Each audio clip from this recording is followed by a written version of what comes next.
Esse é o podcast Inteligência Jurídica, o espaço do Machado Meyer pensado para dividir com você a nossa visão sobre questões que impactam seus negócios e transformam realidades.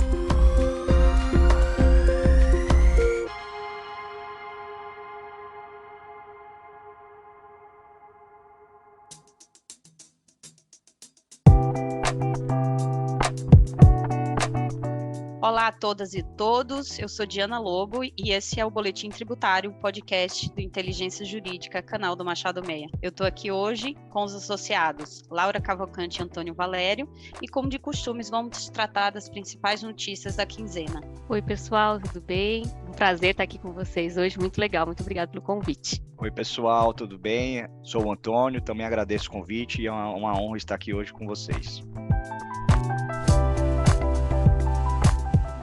No âmbito do Supremo Tribunal Federal, o julgamento mais relevante ou até polêmico do mês de setembro tratou dos limites da coisa julgada em matéria tributária. É um julgamento que não está encerrado, mas já indica aqui um entendimento pelo menos intermediário do Supremo Tribunal Federal com relação a essa matéria. Foram julgados 2 recursos extraordinários, os temas 881, de repercussão geral, e tema 885, onde se discutia a eficácia temporal da coisa julgada material em relação às relações tributárias de trato continuado ou continuativo. Quando um julgamento posterior do STF, em primeiro caso em controle abstrato, no segundo caso em controle concentrado, tem entendimento oposto, independente de uma ação rescisória.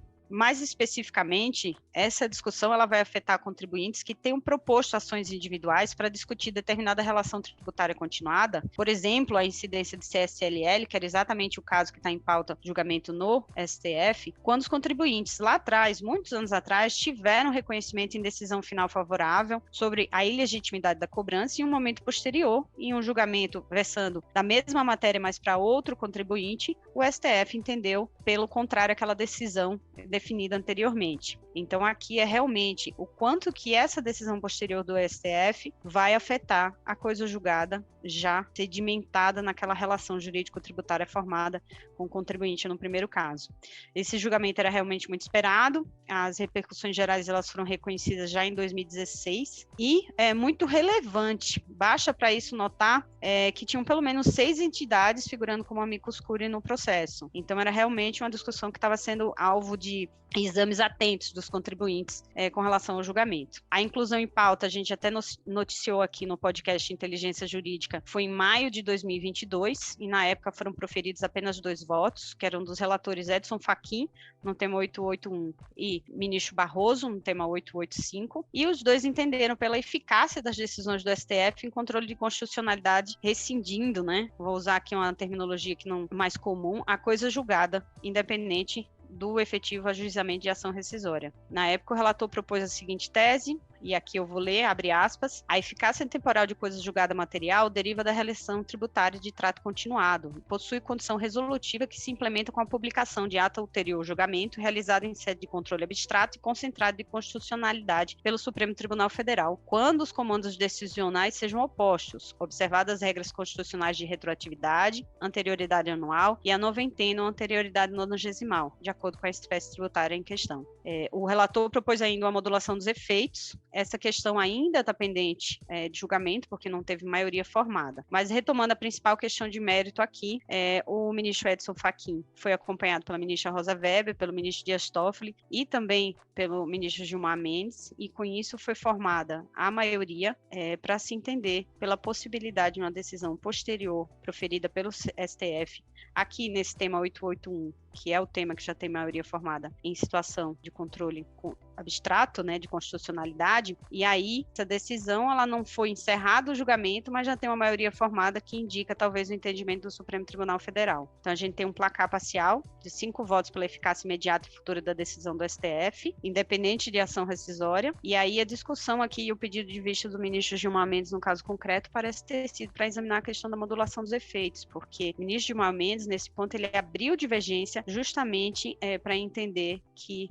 não havia necessidade de atender um respeito aí aos efeitos passados. Então, com isso, a gente vai ter, eu acho que esse tema vai ser retomado aqui no podcast Inteligências Jurídicas, vamos voltar a falar sobre o assunto, mas já é um alerta para os contribuintes que tenham casos que versem sobre a matéria. No STJ, aqui eu queria destacar um julgamento agora do mês de outubro, da primeira turma, não é um julgamento em repetitivo, portanto, é um julgamento de turma, mas um julgamento muito importante porque foi a primeira vez que o STJ analisou a matéria de preço de transferência, mais especificamente a discussão com relação à legalidade da metodologia da Instrução Normativa 243, vis-à-vis a metodologia do artigo 18 da 9430 de 96. Apenas para dar uma embasada aqui com relação à discussão sobre a matéria, a gente tem uma discussão aqui que é com referência à legalidade de uma instrução normativa num contexto de um efeito que a sistemática de transferência vai estabelecer na base de cálculo do IRPJ e da CSLL. Então, esse julgamento, ele vai tratar, de fato, do regime anterior de preço de transferência, não ainda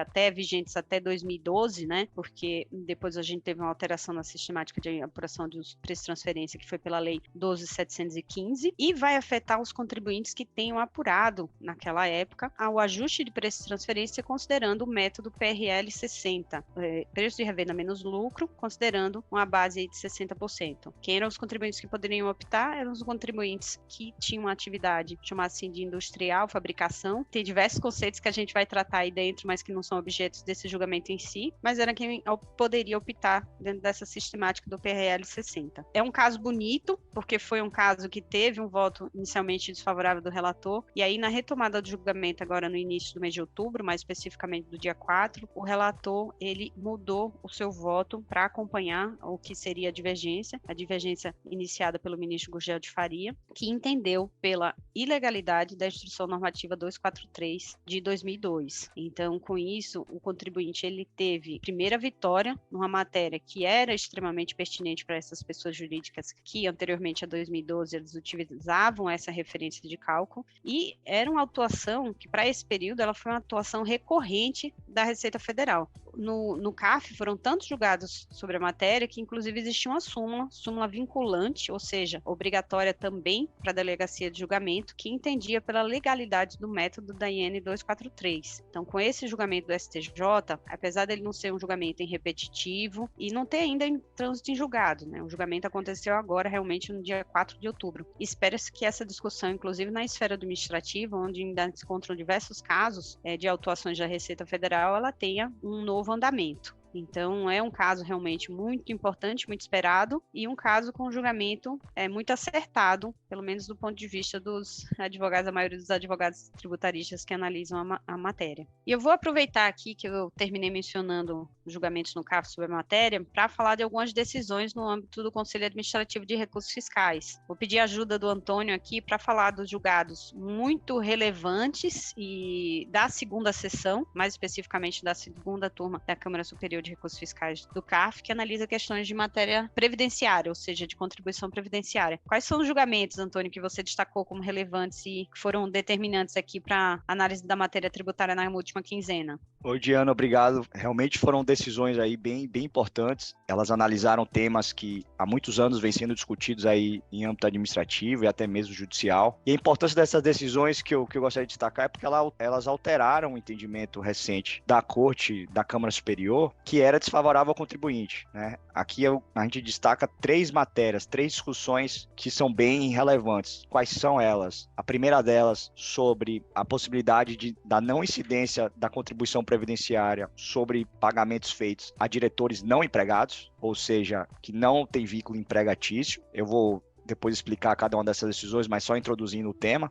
A segunda decisão, bem relevante também, diz respeito também à tributação de acordos de PLR pela contribuição previdenciária, quando esses acordos de PLR não são acordados previamente entre empregador e empregado, e também a incidência das contribuições previdenciárias sobre o chamado hiring bonus, né? Um termo que a gente vê bastante utilizado aí e bastante controvérsia sobre esse assunto. A primeira decisão, voltando aí aos casos específicos, tratou justamente da incidência da contribuição previdenciária sobre pagamentos feitos a diretores não empregados. A importância desse caso é justamente, como eu havia mencionado anteriormente, porque houve uma mudança de entendimento que antes era desfavorável ao contribuinte e agora, nesse caso, né, julgado no fim de setembro, passou a ser favorável ao contribuinte. Como a gente sabe, o PLR está disciplinado pela Lei 10.101, do ano de 2000, enquanto que a incidência das contribuições previdenciárias estão reguladas pela Lei 8212 de 91. O que o CAF entendeu ao interpretar essas duas leis foi de que a lei do PLR, ela não distinguiu, ela não fez distinção entre o termo empregador e trabalhador para fins da incidência da contribuição previdenciária. Então, a partir dessa ausência de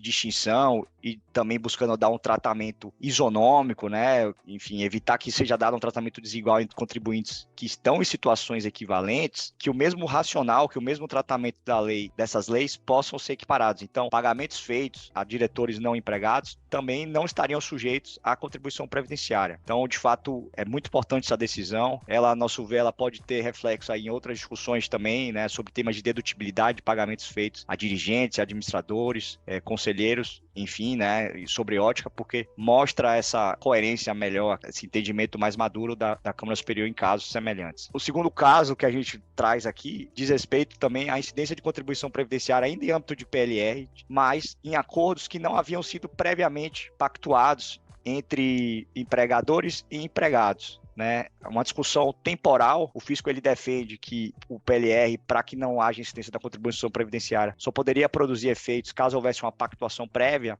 Né? Os contribuintes contestavam esse entendimento mais restritivo e, no caso concreto, a decisão da segunda turma da Câmara Superior foi, de fato, que esse acordo prévio ele poderia ser afastado. Né? Então, entendeu-se que o PLR ele produziria todos os efeitos e que ele era válido e não deveria ter a incidência aí de contribuições previdenciárias. Tá? O último caso, ainda em matéria previdenciária, ainda julgado pela segunda turma, diz respeito àquilo que eu mencionei do hiring bonus. Né? O que é o hiring bonus? É aquele pagamento, aquela quantia, geralmente, que você oferece a um empregado, a um trabalhador, para atrair ele para sua companhia, para sua empresa. Né? E muito se discutiu a respeito da natureza do hiring bonus. Se isso, de fato, era uma verba remuneratória, se isso teria algum caráter indenizatório, se isso era um pagamento feito por mera liberalidade da empresa. E a discussão também isso por ser um pagamento de forma não recorrente, né, uma única parcela, por exemplo, de forma eventual mesmo, isso não seria considerado como base de contribuições previdenciárias, justamente por essa natureza, né? Ele não é uma remuneração, ele não tem uma contraprestação atrelada a isso. E partindo justamente dessa natureza, né, do fato de não ter um caráter remuneratório, é que a Câmara Superior negou o provimento ao recurso especial da Fazenda e cancelou a cobrança justamente por entender que o hiring bonus, a parcela paga a esse título, não seria a base de contribuições previdenciárias. Então, eu encerro aqui o panorama das decisões previdenciárias e, feita essa breve explicação aí desses casos de matéria previdenciária da segunda turma, eu gostaria de destacar aqui também, Diana, casos que foram julgados pela primeira turma da Câmara Superior sobre o tema ágil. Como a gente sabe, a matéria ágil ela é objeto de muita controvérsia entre contribuintes e fisco. A gente tem visto aí nos últimos anos diversas teses jurídicas criadas pela Receita Federal e contestadas pelos contribuintes, tanto em âmbito administrativo e, mais recentemente agora, a gente vê um amadurecimento da jurisprudência em âmbito judicial. Mas esses casos que eu selecionei para trazer aqui são bem relevantes, né? São um total de 5 casos que eu destaco, porque eles representam uma importante alteração de entendimento da Câmara Superior. Como nós sabemos também, nos últimos anos, a Câmara Superior, quando ela passou a examinar o tema ágil, ela, motivada aí por uma composição muito restritiva, né, com entendimentos bastante restritivos, passou a julgar basicamente a totalidade de casos de forma desfavorável ao contribuinte, né? A gente acompanhou aí conceitos chavões e teses sendo corroborados, a exemplo de real adquirente, ausência de confusão patrimonial, empresa veículo, que acabavam sendo invocadas aí em todos os julgados sobre o tema praticamente, para que essas autuações fossem mantidas aí pela Câmara Superior e, mais importante, por voto de qualidade. Né? Então, com a extinção do voto de qualidade e agora com resultado favorável ao contribuinte em caso de empate, a gente tem aqui um novo marco de jurisprudência que é bastante importante. E esse contexto se aplica exatamente a esses casos que a gente selecionou para trazer para vocês.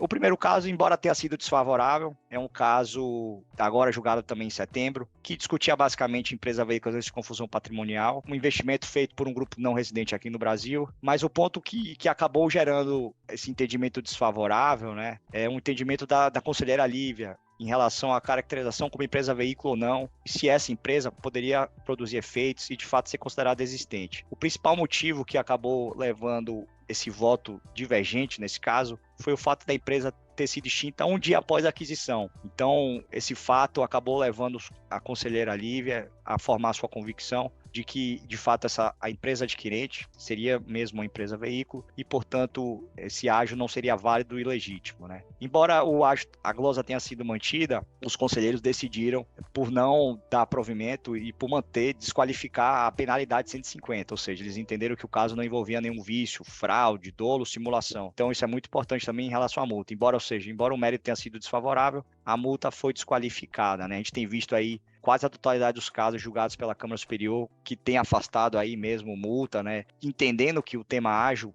a despeito de toda essa controvérsia, é uma discussão de interpretação de lei. Então, isso por si só não configura um dolo ou uma fraude específico do contribuinte e que possa justificar a qualificação da penalidade. Esse caso que eu mencionei agora é o único desses 5 que teve o mérito julgado de forma desfavorável aos contribuintes. Os demais foram favoráveis. Então isso é muito importante porque ele representa essa mudança de entendimento da turma, né, e novas decisões importantes e favoráveis. Esse primeiro caso favorável é um processo envolvendo uma empresa de aviação aérea, que também tinha discussões de empresa-veículo e ausência de confusão patrimonial e também discussões de propósito negocial. Esse resultado foi favorável, como eu falei, e a primeira turma da Câmara Superior, ela entendeu aqui que todos os requisitos foram devidamente atendidos da 9532, ou seja, houve uma aquisição com pagamento em dinheiro, evento de incorporação, um laudo que suportou a fundamentação econômica com base na rentabilidade futura. O caso não tinha qualquer vício.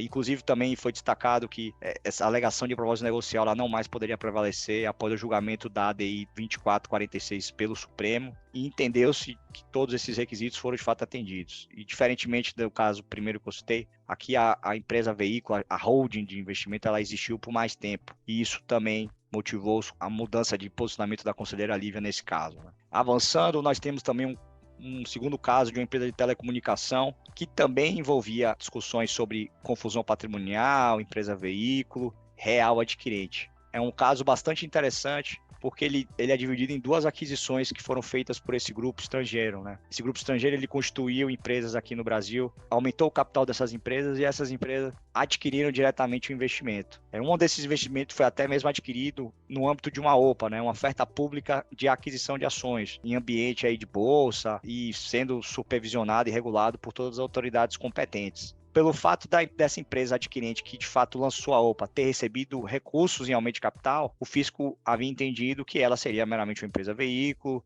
que não teria havido a confusão patrimonial, e reputou ainda que o investidor não residente seria, em última instância, o real adquirente. A Câmara Superior ela afastou esse entendimento do fisco. Ela entendeu de fato que a empresa que lançou a OPA, ela é, para todos os fins legais, entendida como adquirente. O fato dela ter recebido esses recursos não retiraria a sua qualificação jurídica como adquirente do investimento, né? Então isso é muito importante porque mostra aí que essas teses jurídicas de real adquirente, de confusão patrimonial, de empresa veículo, simplesmente à luz de um fluxo financeiro, ela não pode prevalecer caso o processo, caso a acusação não envolva aí vícios, né? Alegações de dolo, fraude e simulação.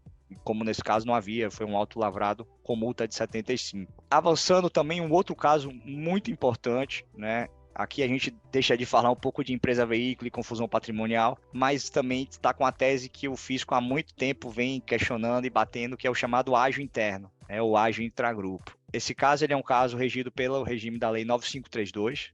Como todos nós sabemos, essa lei ela não trazia qualquer tipo de restrição ou vedação em relação a ágios que eram registrados ou pagos em operações entre partes dependentes, ou seja, relacionadas, né? Seja porque elas tinham o mesmo controlador ou algum outro vínculo de dependência, né? E por justamente dada essa ausência de base legal, de qualquer vedação a esse respeito, os contribuintes sempre entendiam que eventuais ágios pagos em operações dessa natureza, eles seriam equiparáveis a qualquer outro tipo de ágio, portanto, seriam também dedutíveis, né? Não haveria qualquer restrição. Essa restrição também, como sabemos, ela somente veio a partir da edição da Lei 2973, e isso também é visto como um reforço a essa linha de argumentação, justamente porque essa lei ela não tem caráter interpretativo, nem pode ser aplicada de forma retroativa. Então, se não existia essa vedação antes, entende-se que era sim possível o registro de aproveitamento do ágio, chamado ágio interno. E até pegando um gancho aqui também, essa discussão vai ser a primeira, a nosso ver, a ser enfrentada no Poder Judiciário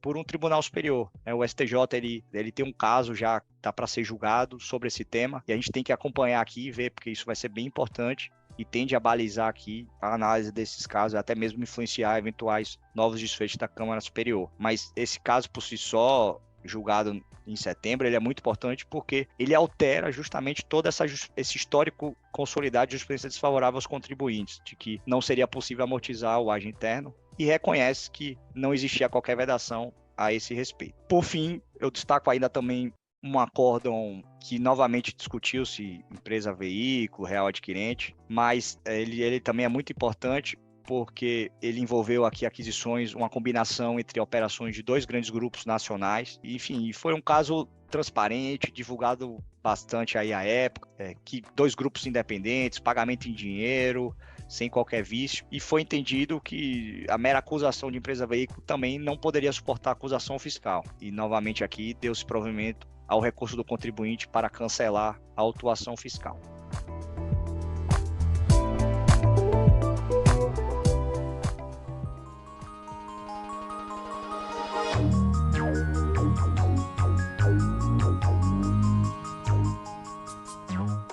E ainda sobre CAF, um julgamento importante da terceira turma da Câmara Superior de Recursos Fiscais, ou seja, da turma que é responsável pela análise do PIS e da COFINS, versou sobre crédito de frete na operação de transferência. Essa discussão ela não é nova, já diversas vezes falando sobre esse tema aqui, e durante um longo período o resultado foi até favorável ao contribuinte numa composição anterior da terceira turma da Câmara Superior de Recursos Fiscais, era por voto de qualidade, na época o presidente era o Dr. Rodrigo Poças, e essa votação, ela passou um período que ela mudou o sentido e passou a ser desfavorável ao contribuinte. E agora, na verdade, o primeiro julgamento foi de agosto, e o segundo, que confirmou, é em setembro, a turma entendendo pela possibilidade de creditamento nas operações de transferência entre estabelecimentos de mesmo titular. Então, aqui o que está em discussão é a possibilidade de crédito quando o contribuinte ele tem dispêndios em transporte, na atividade de transporte, para transferir uma mercadoria, um produto acabado, portanto, entre um estabelecimento e outro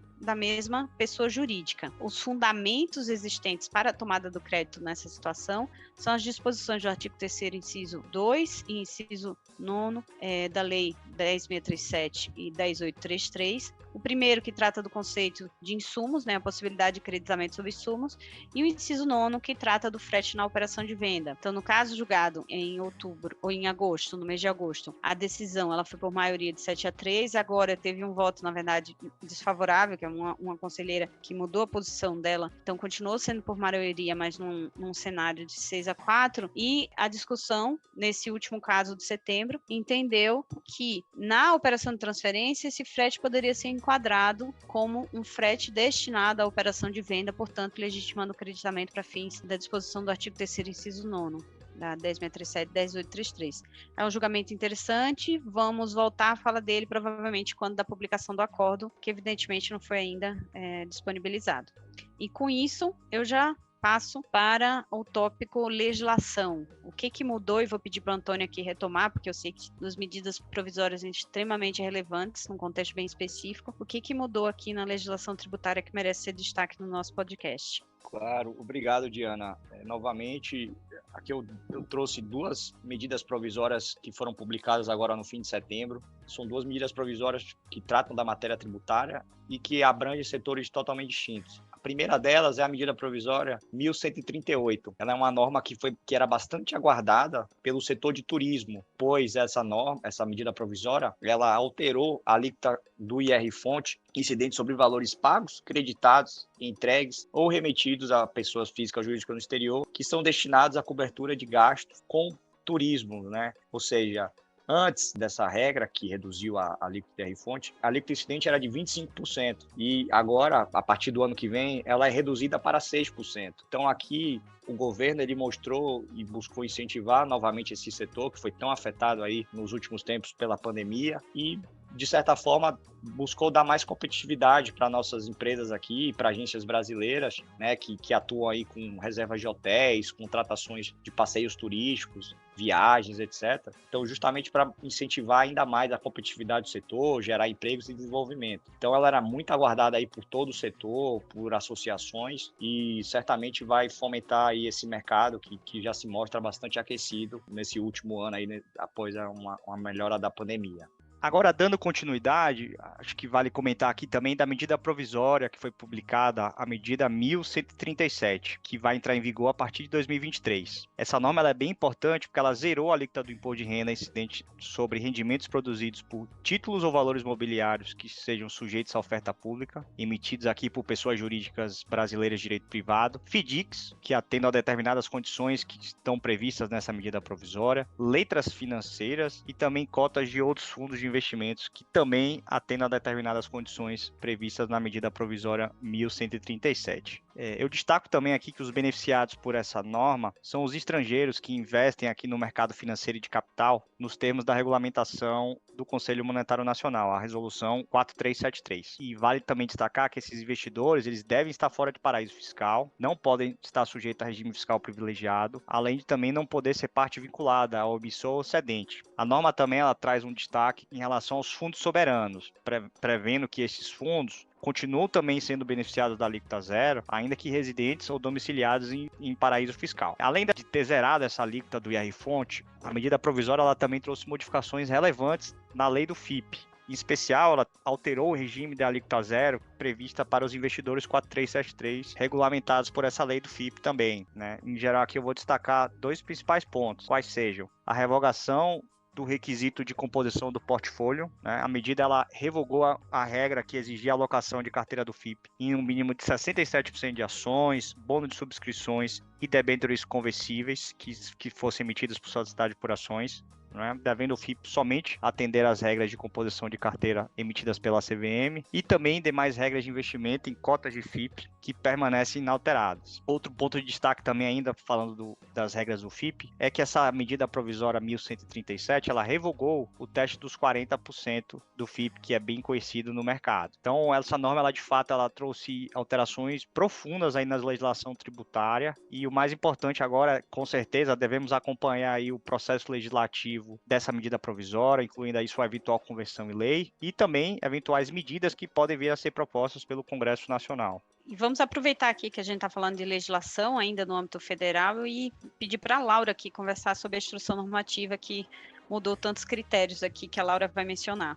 Obrigada, Diana. É isso mesmo. Vou falar aqui primeiro da Instrução Normativa 2101/2022, que foi publicada no dia 13 de setembro, mas que passou a entrar em vigor no dia 3 de outubro. E essa instrução normativa, ela trouxe uma alteração importante na instrução normativa 1861 de 2018, que regulamenta as operações de importação indireta, que são as operações de importação por encomenda e por conta e ordem. A principal novidade trazida pela instrução normativa 2101 é a extensão da regulamentação dessas modalidades de importação chamadas indiretas para as pessoas físicas, porque até então esses controles e essas formalidades, elas eram previstas exclusivamente para as pessoas jurídicas, atuando não só como importadores, mas também como os denominados encomendante e adquirente. E aqui, para entender melhor esse contexto, cabe um breve histórico com relação a as formas de importação no Brasil. Até 2001, existia prevista no ordenamento jurídico brasileiro apenas a modalidade de importação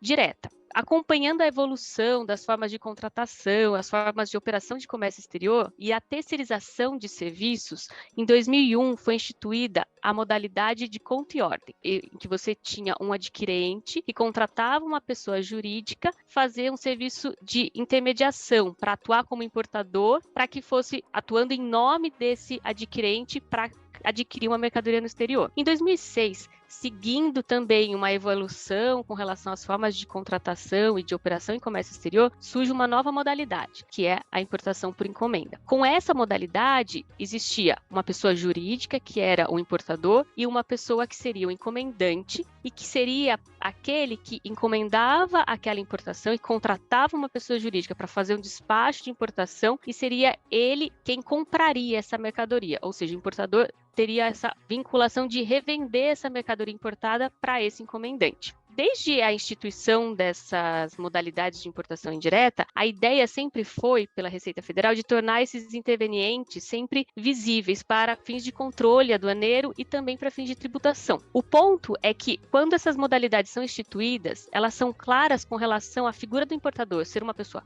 jurídica, mas elas são amplas quando elas prevêem a figura do encomendante e do adquirente, que não fazia referência nem se era uma pessoa física, nem se era uma pessoa jurídica. Ponto é que, quando foram regulamentadas, assim que editadas as normativas, no caso a MP e a lei que institui a importação por encomenda e a MP que institui a importação por conta e ordem, as próprias regulamentações fizeram referência exclusiva a pessoas jurídicas atuando tanto na condição de importador como na condição de adquirente e de encomendante. E, de fato, aparentava que existiria uma vedação. Até a própria Receita Federal, quando a instada se manifestar sobre o assunto em soluções de consulta, indicava que haveria uma vedação, o que era um pouco estranho, porque o que não existia era, de fato, um controle, uma formalização com relação a essas estruturas. E, justamente, talvez, já reconhecendo essa limitação, a Receita edita uma solução de consulta no final de 2021, indicando justamente isso, que as modalidades não seriam restritas para pessoas físicas atuarem na condição de encomendante ou adquirente, mas que não se submeteriam nesses casos aos mesmos controles. E com a IN 2101, esse cenário se altera, porque de fato agora as pessoas físicas passam a ser formalmente consideradas tanto como adquirente ou encomendante nessas estruturas de importação. Cabe lembrar aqui, as pessoas físicas, quando fazem importação, já na modalidade direta, até então, elas tinham certas limitações. Elas poderiam fazer essas importações para uso e consumo pessoal, para coleções próprias ou para uso profissional. Essas mesmas limitações, elas continuam se aplicando. O que muda agora é que eles vão se submeter aos mesmos controles que até então eram restritos para as pessoas jurídicas e, com isso, também as mesmas responsabilidades e os riscos. E o risco que a gente aponta como o mais importante, o mais relevante, a questão da pena de perdimento, que seria da mercadoria, que muitas vezes é convertida na multa substitutiva no valor aduaneiro da mercadoria. De fato, esse risco ele já era previsto na legislação aduaneira de uma forma mais ampla, mas agora a IN ela traz isso de uma forma muito expressa. E outra coisa que ela traz bem expresso, e que também não era novidade, mas que ela faz com que exista mais robustez na própria, ou não robustez exatamente, mas uma própria previsibilidade com relação à forma de atuação e autuação da Receita Federal, é que ela indica que, mesmo que você exija que tenha que ser um contrato firmado entre as partes, caso se identifique que há uma ocultação de interveniente, por exemplo, a ocultação de um encomendante ou de um adquirente, inclusive pessoa física agora, a inexistência de um contrato formal entre as partes, ela é completamente ignorada e vai conferir aí ao ilícito de interposição fraudulenta, talvez na importação, caso se apure fraude ou simulação, inclusive agora, de forma expressa, também as pessoas físicas. Então é uma alteração bastante relevante que cabe a gente acompanhar com cuidado como é que a Receita vai mudar, talvez, a forma de encarar essas estruturas de importação.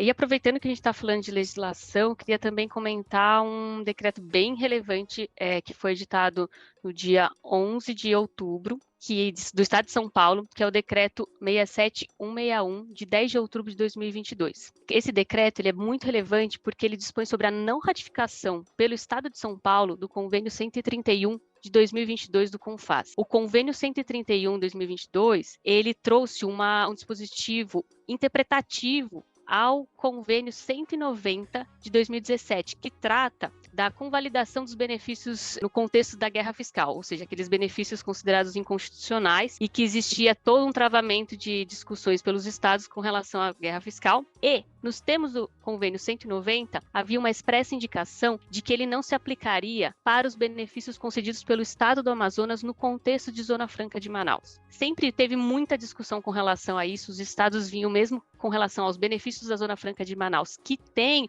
um arcabouço constitucional de convalidação e recepção de normas anteriores à Constituição que alçavam os benefícios a uma condição constitucional e validavam esses benefícios, existiam estados questionando mesmo esses benefícios, na mesma forma como questionava um benefício de guerra fiscal. O convênio 190, ele, ao convalidar os benefícios, ele trouxe uma expressa menção de que os benefícios da Zona Franca de Manaus, eles estariam excetuados desse contexto, desse cenário. Mas mesmo assim, os estados continuavam questionando. E agora, com o convênio 131, ele tem o intuito de trazer uma disciplina interpretativa para o parágrafo 3º, que já excetuava os benefícios concedidos pelo estado do Amazonas da necessidade de convalidação no contexto do convênio 190. Para isso, ele traz uma previsão expressa de que não é necessária qualquer convalidação na forma de convênio para garantir a legitimidade de benefícios e respectivos créditos de ICMS destacados nas notas para o adquirente. Esse convênio ele depende de uma ratificação nacional e os estados teriam um prazo de até 15 dias da sua publicação, que foi no dia 27 de setembro, para que não fosse ratificado. E agora o estado de São Paulo, e cabe também avaliar outros estados, faz expressamente a sua não ratificação por meio desse decreto. Então cabe agora a gente continuar acompanhando como que esse tema tão polêmico vai continuar desenrolando. Então, como vocês podem perceber, foi uma quinzena bastante movimentada, diversos julgamentos relevantes e matérias também, novidades no âmbito normativo.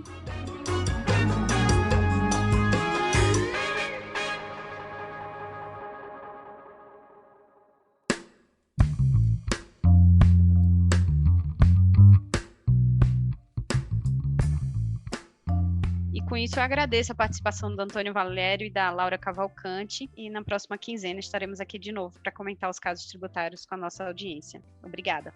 Obrigada, gente. Obrigada, Diana. Obrigada, Antônio. Foi um prazer. Muito obrigado, Diana. Obrigado, Laura. Foi um prazer também.